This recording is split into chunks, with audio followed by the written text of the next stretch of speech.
A'udzubillahi minasyaitonirrajim. Bismillahirrahmanirrahim. Hurrimat 'alaikum ummahatukum. Jadi hurrimat diharamkan kamu menikahi ya. Berarti ini mahram. Ya.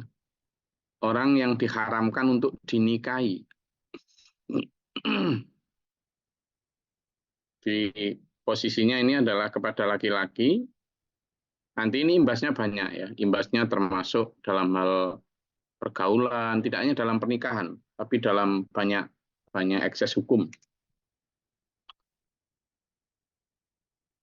Hurrimat 'alaikum, diharamkan atas kamu. Pertama, yang tidak boleh dinikahi adalah ummahatukum. Jelas ibu-ibumu. Kemarin sudah kita pelajari bersama. Baik ibu tiri maupun ibu kandung. Ya, hurrimat 'alaikum. Pertama, jalur ibu. Yang haram dinikahi adalah ibu. Berarti dia mahram. Wa banatukum, dan itu kan kalau jalur ke atas. Termasuk ke atas ya ke nenek semuanya. Nanti nyambungnya ke atas. Jadi kalau pertama bicaranya adalah ibu, maka ibu ke atas. Nah, terus ibu ke atas terus sampai nenek, apa sih? Ibunya nenek itu kita nyebutnya apa? Buyut. Setelah buyut, atasnya buyut apa lagi? Apa Mas Yo? Atasnya buyut apa? Canggah. Canggah. Terus setelah canggah cakung. Apa atasnya buyut apa? Sudah tidak tahu kita ya. Cicit, Bu. Apa Pak Mulis? Cicit. Cicit. Oh ya sudah. Jadi itu ke atas. Ibu, nenek, buyut, cangga, wareng gitu kadang ada itu. Atas terus, wareng. Nggak ada wereng ya, bukan ya. Wareng terus apa lanjutnya? Bukan wereng, bukan. Setelah wareng bukan wereng, bukan ya. Nah, ke atas terus itu haram dinikahi. Depok Bosa, Us. Gedebok bosa. Iya, Depok Bosa itu yang terakhir. Gitu. Iya, memang. Iya, memang saya pernah dengar juga itu Pak Bakul. Betul itu, betul. Tapi gak tega nyebutnya saya, Bu. Gak tega nyebutnya, masa nenek moyang kita disebut gedebok bosa. Tapi memang begitu ya. Sampai ke atas. Lalu wabana tukum, anak-anak perempuanmu. Ini juga sampai ke bawah terus. Berarti kalau anak perempuanmu haram dinikahi, ya cucumu juga haram dinikahi, cicitmu juga haram dinikahi. Itu cangga wareng ke bawah itu haram dinikahi. Ya dua ya. Lalu yang ketiga wa akhawatukum, jelas saudara-saudara perempuanmu. Itu haram dinikahi, berarti dia mahram. Ya, berarti dia apa? Mahram. Yang ketiga, saudara perempuan. Wa ammatukum, dan saudara ayahmu yang perempuan, berarti bule atau bude dari jalur ayah. Bule atau bude dari jalur apa? Ayah. Itu juga termasuk apa? Mahram. Berarti haram dinikahi. Bule atau bude. Bule itu apa sih? Ibu cilik gitu tak? Singkatannya itu. Saya nyebutnya bule gitu aja. Bude berarti ibu gede gitu ya. Jadi wa ammatukum, bule maupun budemu dari jalur ayahmu, itu mahram.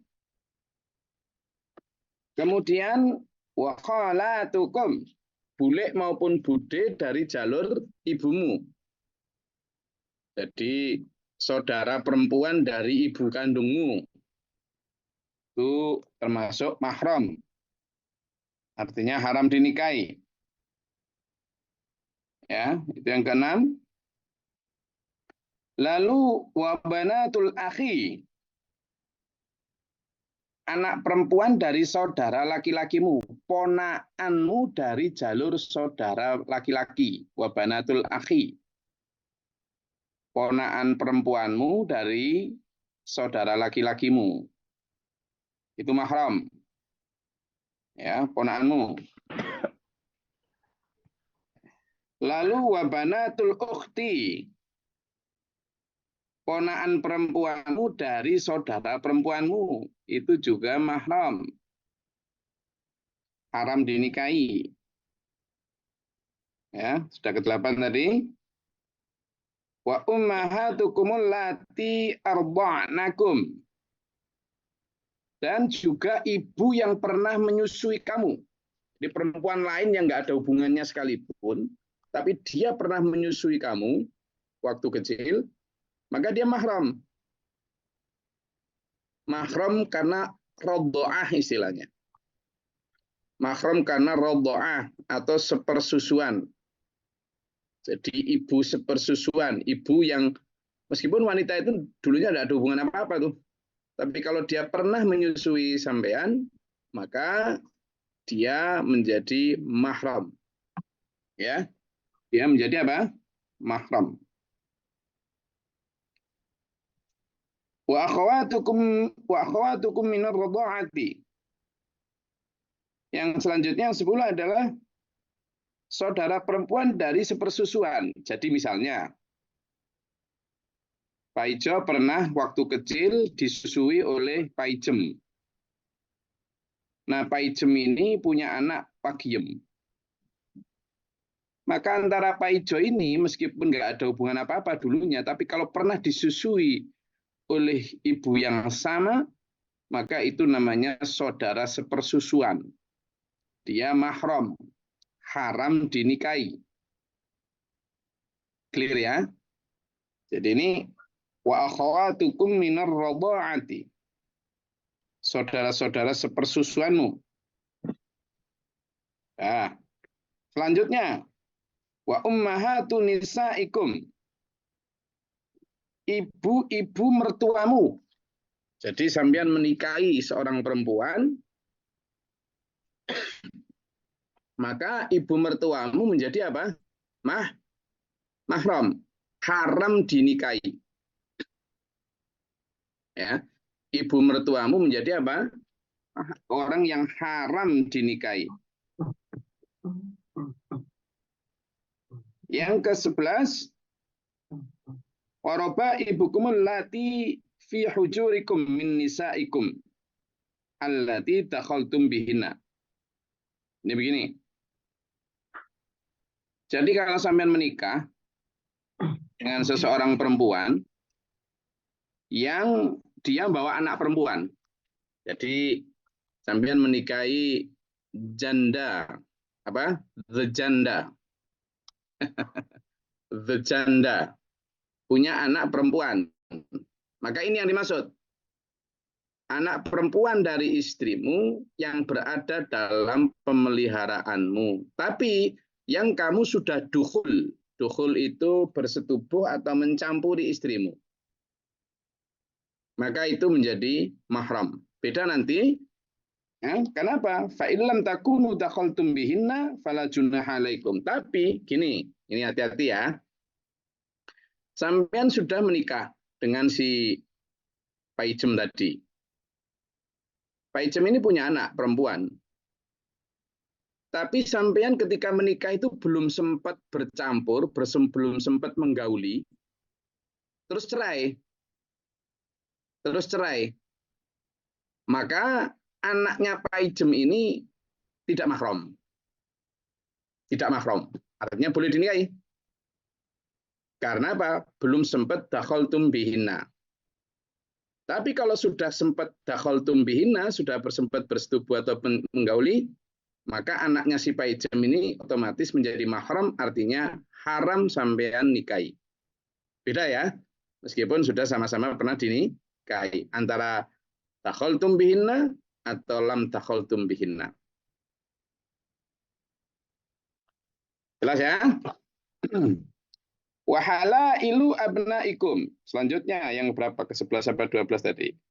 Juga sampean dilarang, diharamkan bagimu menikahi istri dari anak-anakmu, meskipun nanti bekas ya. Jadi sampean punya anak laki-laki, alladzina min aslabikum, sampean punya anak laki-laki, lalu dia menikah dengan kok Pak Ijem terus, saya masuk gak tahu dia Kando lah. Zaman anak sampean menikah sama Lydia Kando. Lah terus cerai sama Lydia Kando ini suatu saat. Maka dia akan tetap eh, apa haram sampean nikahi. Ya. Jadi bekas istri anakmu yang laki-laki itu haram dinikahi. Nah, yang khusus ini ada satu kejadian dulu. Di masa Rasulullah, nanti kita lanjut ya. Dan nanti biar ingatkan saya untuk melanjutkan itu. Yang selanjutnya adalah wa antajma'u. Jadi tadi menantu perempuan ya, itu mahram. Haram dinikahi. Wa antajma'u bainal ukhtaini illa ma qad salafa. Nah, di masa jahiliyah itu kadang berpoligami itu dua saudara perempuan dipoligami. Jadi misalnya Wati sama Mirna itu saudara kandung, dinikahi dua-duanya. Ya, setelah menikahi Wati kemudian nikahi Mirna, dulu sebelum Islam datang biasa terjadi seperti itu. Nah, di dalam Islam tidak boleh. Tidak boleh antajma'u bainal ukhtaini. Menikahi dua saudara perempuan kandung itu tidak boleh. Haram. Ya, haram. Illa ma qad salafa, kecuali apa yang telah lalu. Artinya kalau yang telah lalu berarti ya dosa dan sudah karena nggak tahu ya. Maka harus diceraikan. Nah, itu beberapa orang yang haram dinikahi.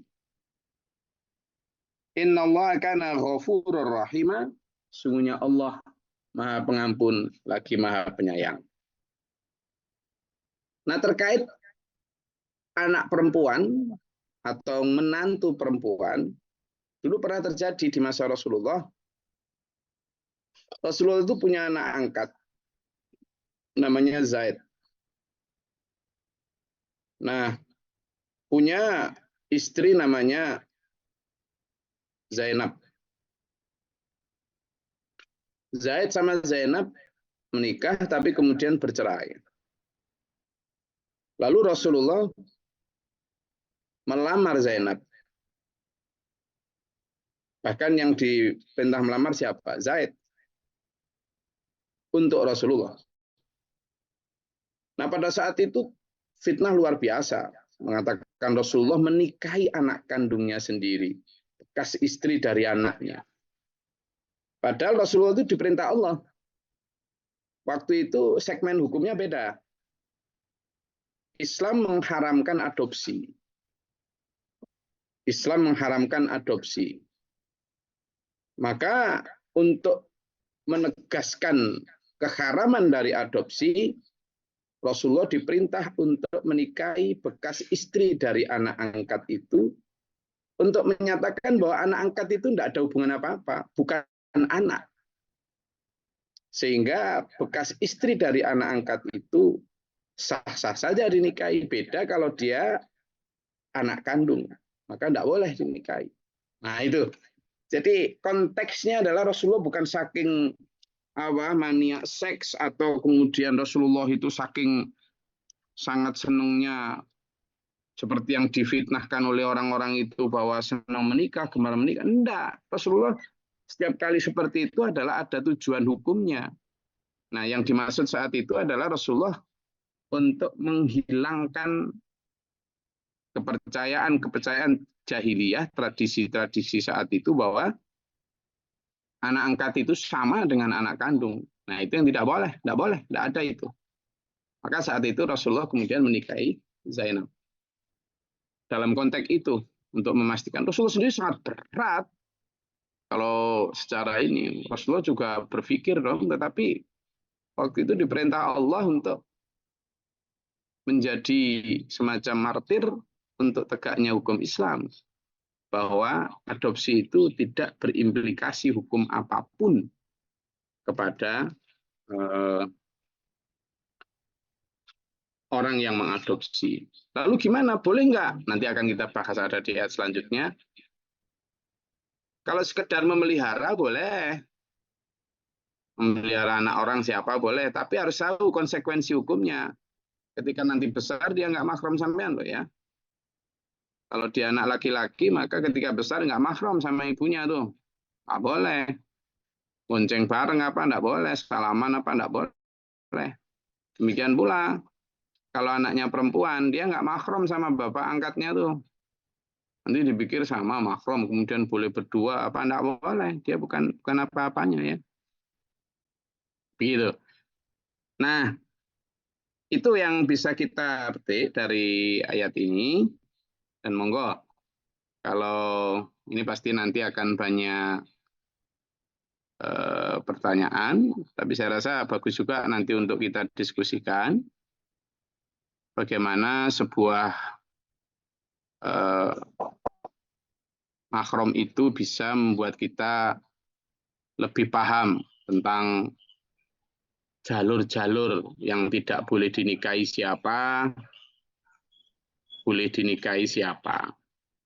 Ya, ada yang boleh dinikahi tapi bukan mahram, boleh dinikahi. Nah, ini kan bukan mahram tuh, boleh dinikahi. Tapi kalau sebelum dinikahi tidak boleh jabat tangan.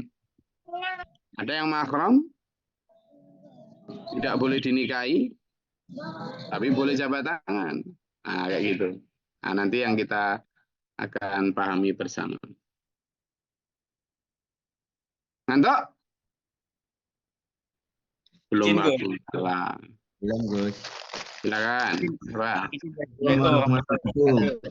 Waalaikumsalam. Ini Mas Wahyu dulu apa Mas Yoyo dulu ini? Kayaknya semangat banget nih. Apunten, Gus. Ya. Bagaimana hukumnya kalau mengangkat anak perempuan dan anak itu disusui oleh ibu angkatnya, tapi sama bapaknya apa mahram apa mboten, Gus? Ngapunten, Gus.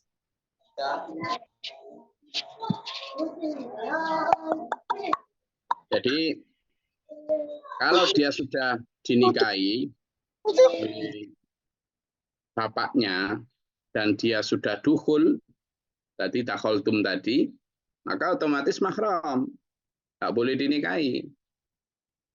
Jadi kalau si suami istri ini sudah bercampur, lalu kemudian si istri ini menyusui seorang perempuan anak kecil, maka anak kecil ini sekaligus menjadi bapak sepersusuan itu.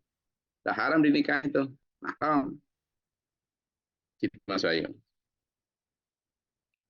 Siap, Gus. Siap, matur nuwun. Apa Mas Yo? Assalamualaikum warahmatullahi wabarakatuh, Gus. Assalamualaikum warahmatullahi wabarakatuh. Masih melek? Alhamdulillah, Gus. Ayo. Nggih. Kalau badhe nanya ini Gus. Misalkan saya punya anak perempuan, terus Ya. kakak itu punya anak laki. Terus sudah besar menikah itu haram atau halal nih, Gus? Jadi anak dari saudara sampean itu kan sama anak sampean itu enggak mahram ya. Jadi boleh dinikahi. Oh, boleh nggih, Gus? Boleh. Oh, kalau di nek Jawa niku kan istilahnya Ya. pancer wali ngoten niku nggih, Gus. Ya kadang masih enggak boleh, tapi dalam Islam boleh itu. Oh, boleh nggih, Gus? Boleh, karena dia bukan mahram. Dia orang yang tidak bukan mahram yang boleh dinikahi. Jadi dia makanya sepupu itu kan enggak boleh dia kemudian kelihatan aurat atau salaman kan enggak boleh. Karena dia boleh dinikahi. Nggih. Nggih, suwun, Gus. Assalamualaikum. Izin, Bos. Ya, Mbak Dia. Tadi Gus bilang kalau adopsi itu haram. Ya. Oh, oke. Saya baru tahu karena keluarga saya baru-baru ini mengadopsi anak. Ya, haram. Jadi adopsi lalu menasabkan anak tersebut kepada orang tua angkatnya bahwa dia adalah orang tuamu, lalu kemudian berimplikasi hukum pada waris, berimplikasi pada mahram, itu haram. Dalam Islam tidak diakui itu.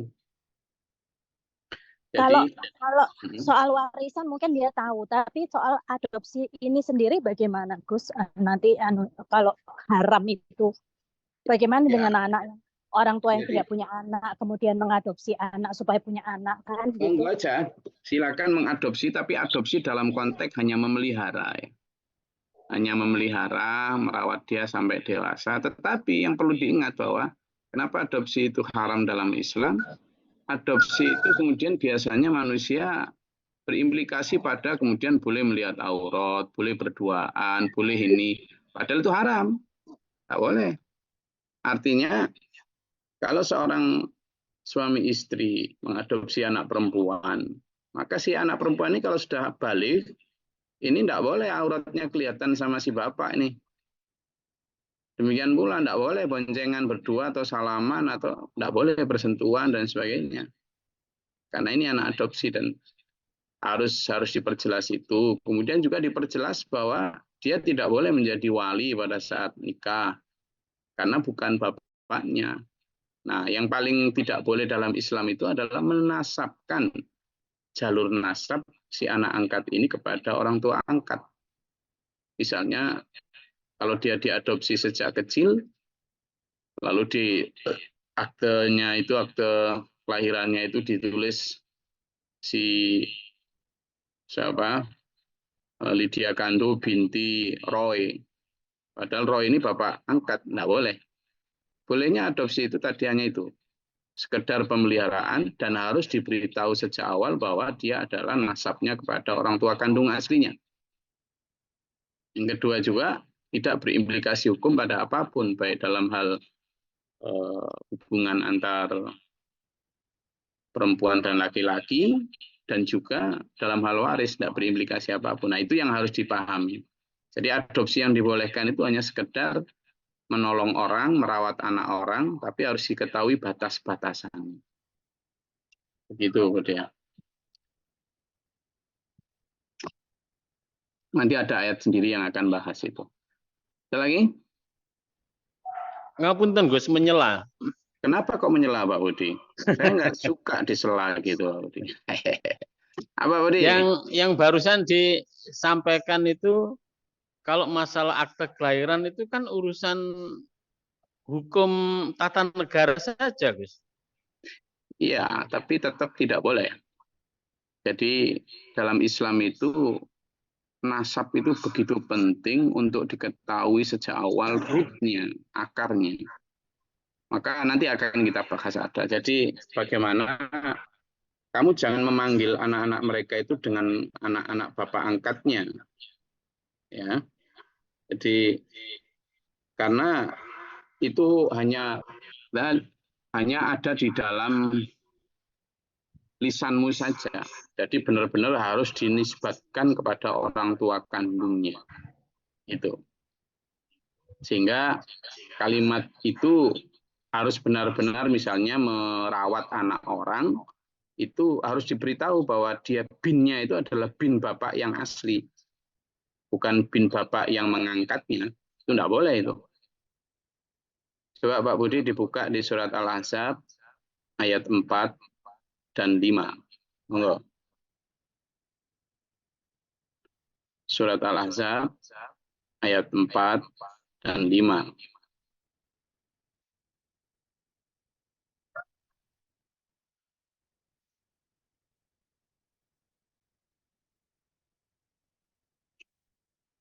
Sudah, Bangge?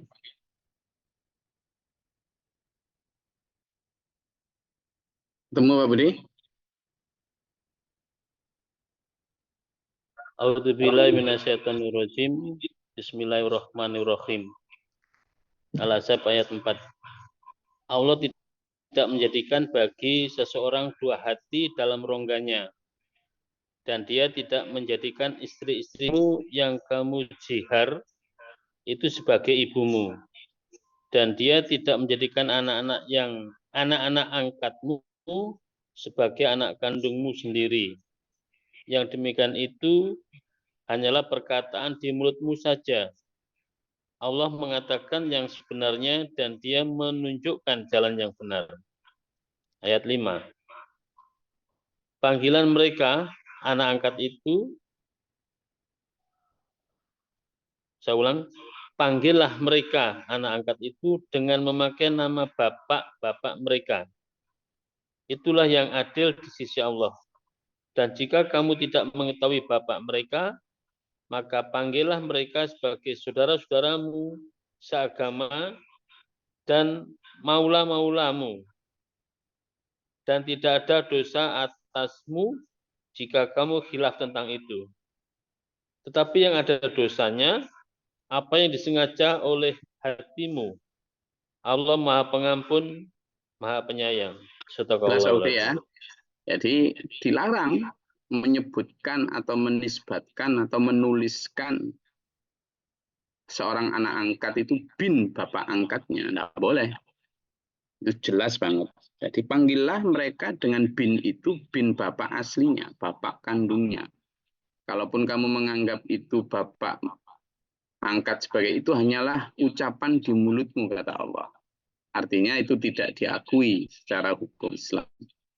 Nah, sehingga kalau kita misalnya membuat akte, meskipun itu hukum positif di Indonesia, tapi kan berimplikasi nanti di bawah-bawah semua akan menjadi catatan bahwa dia bin si ini, padahal itu bukan. Nah, itu yang dijaga di dalam Islam. Nah, itu juga yang kemudian dalam surat Al-Ahzab ayat 40, Pak Budi, coba dilihat. Suratnya sama. Itu yang kemudian, jadi angkatnya Rasulullah yang dirawat Rasulullah, itu namanya Zaid. Zaid di situ, bapaknya namanya Harithah. Harithah. Maka meskipun Rasulullah merawat si Zaid, beliau tidak pernah menisbatkan Zaid bin Muhammad, tapi Zaid bin Harith atau bin Harithah. Nah, itu yang kemudian dalam surat Al-Ahzab ayat 40. Coba dibaca, Pak Budi.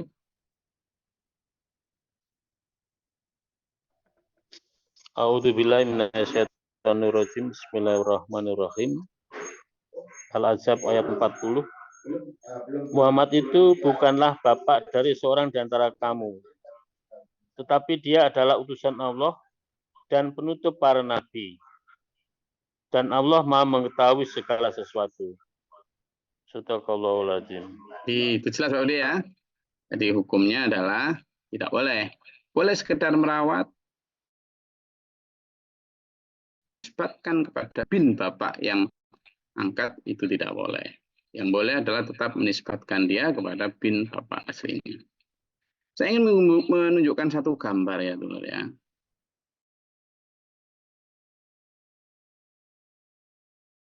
Ya, coba dilihat, bisa? Sudah kelihatan? Di layar masing-masing? Ampun, Gus. Oke. Nah, coba kita lihat siapa mahram kita. Mahram kita ini ya, kalau ini saya sampean laki-laki nih. Maka tadi disebut saudari atau kakak atau adik. Saudara ini jelas laki-laki ya. Kemudian ibu, ayah, ya ini ya. Kemudian ibu sampai ke kakek, nenek ini kemudian. Nah, paman ini istrinya paman itu tidak mahram ya. Istrinya paman itu tidak mahram. Ya. Jadi kalau sampean dengan istrinya paman sampean itu tidak boleh jabat tangan. Ya.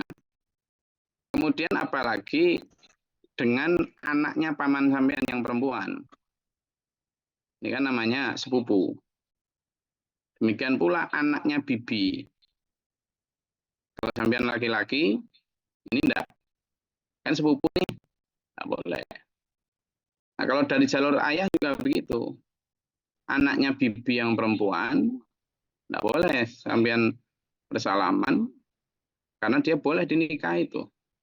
Sepupu sampean loh. Gitu. Lalu istri paman juga, lalu anak paman juga. Lalu anak ponaan tadi, dari saudara kandung laki-laki maupun anak perempuan dari saudara kandung perempuan. Ini kalau sampean laki-laki. Kalau sama perempuan nih yang di bawah nih, Sampean mahram itu adalah kepada saudara abang atau adik ya, dari kandung. Lalu anaknya saudara kandung sampean yang laki itu mahram sampean tuh. Anaknya saudara kandung sampean yang perempuan, yang laki juga mahram. Kemudian dari jalur ayah, nah bibi sampean baik dari ayah maupun dari ibu, itu kalau punya suami, sampean perempuan, suaminya bibi sampean itu tidak mahram. Tidak boleh berjabat tangan juga. Tidak boleh lah ya. Karena kalau mereka bercerai, mereka boleh menikahi sampean tuh. Ya. Jadi suami dari bibi gitu. Nah, paman sampean mahram. Tapi anak dari paman sampean yang laki-laki, anak dari bibi sampean yang laki-laki itu tidak mahram. Ini ya. Tuh. Oke. Jadi biar jelas supaya ketika bersalaman, ketika ini sampean jelas tahu hukumnya.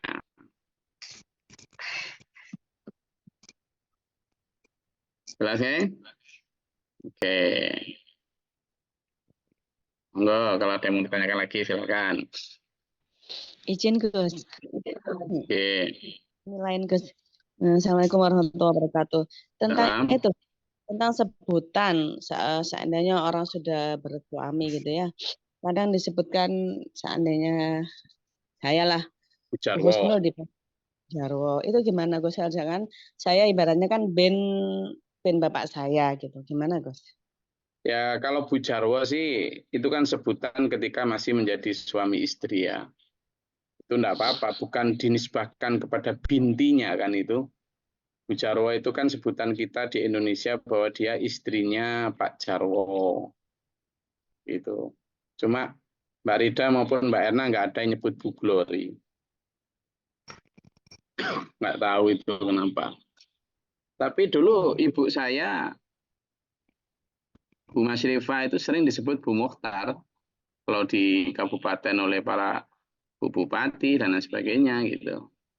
Disebut Bu Mukhtar gitu. Tidak apa-apa kalau itu hanya sekedar penyebutan yang menisbatkan kepada suami, bukan kepada binti atau ayah.